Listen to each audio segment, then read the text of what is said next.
is changing. Flash floods, extreme drought. How will Yosemite endure as it faces an uncertain... San Francisco was built right on top of the San Andreas Fault, the divider between the...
There is a road here on our right hand side. This is the old Priest Grade Road. Today, once we get to the top of this section, the road is going to be much better, smoother. So hold on all this. I'll be driving slowly. So if you start feeling some motion sickness, never really happened. But if it does, look ahead, okay, straight ahead of you. This way you avoid this kind of motion sickness. Here, no, it doesn't really snow at this elevation. We're still very low, too hot. We start seeing some snow when we get to usually between 4,000 and 5,000 feet, so between 14 and 1600 meters approximately. That's why we don't really have pines over here, too hot and dry. And also, we don't have too many guardrail around us. We call this road natural selection. Only good drivers survive, so we'll see. Exactly. I was supposed to go to the DMV to get my driver license today, but I was busy with you. So I'll pretend to be good or to know what I'm doing. You know, like in this section over here. If you get scared, I suggest to do what I do. Close your eyes. Oh. This is a self-driving bus. Have you seen in San Francisco these small cars, the cruise cars without anyone at the steering wheel? Those are robo-taxis. So this is a robo-bus. I'm just an inflatable guide. In reality, I'm in Puerto Vallarta giving the narration remotely with a computer. Yeah, I wish. This is also a very nice route. So if you are concerned about this road today, don't worry, because on the way back to San Francisco we are going to be using exactly the same road. And you can see the old Priest Road on the opposite side of the valley on the right hand side.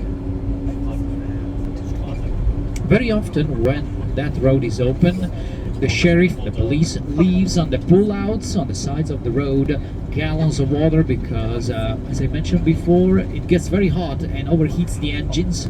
So drivers pull over and they can use those gallons of water left by the police on the sides of the road to cool down the engine.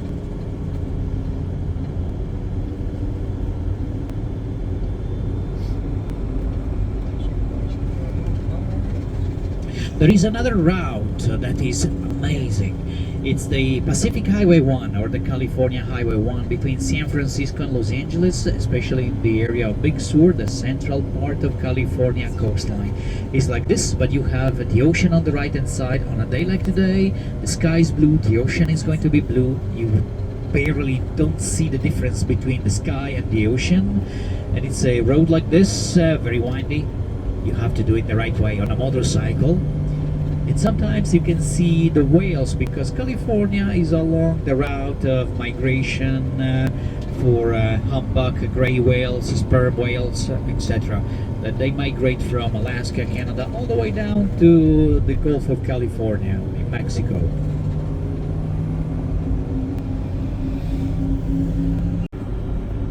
So those crazy laws, there is one where it says that you cannot sell or eat ice cream on the streets, probably to avoid, littering, etc. Loitering. Another crazy law is women are not allowed to wear high heels because the pavement is uneven. The trees, the cypress trees, are basically breaking the road, etc. So probably they want to avoid lawsuits due to stepping on something, twisting your ankle. You have to go to the police to get a permit. Yeah, I know, the stiletto shoes are a killer, I know. But that is Carmel. So just to give you an idea, California is kind of crazy. Like, what's the national sport in California? Generally speaking, in the United States, it's baseball. And there is basketball, football, but the number one is baseball. Here, the number one sport, especially in Los Angeles, is suing people. You can sue anyone for any reason. So that's a national sport in California. That's why sometimes some cities that are very eccentric, high-end, the upper class in socioeconomics, they have crazy rules. Because they don't want to get stuck in frivolous lawsuits, I imagine.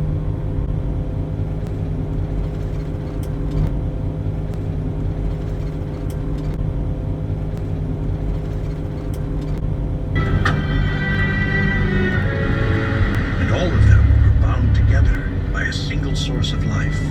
It's the power of water that made life in this stone wilderness possible.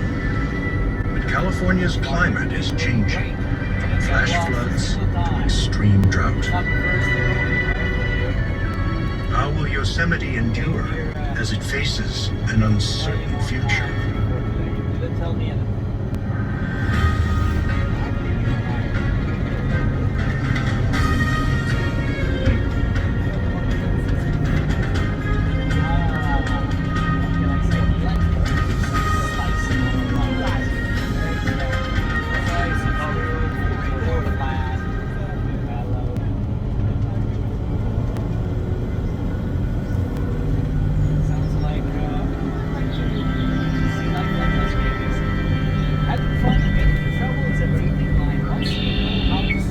As the glow of pre-dawn light fills Yosemite, the forests begin to stir. Before the moon has been properly put to bed, many who live here enjoy the early quiet when they still have the valley to themselves.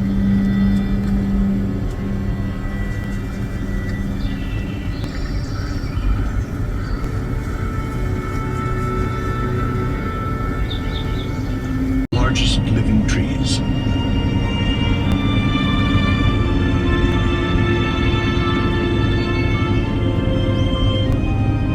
Sequoia National Park is home to a forest of giants. With them came millions of domestic sheep. But these sheep would prove to be the bighorn's kryptonite. With no resistance to the diseases they carried, bighorn populations would plummet.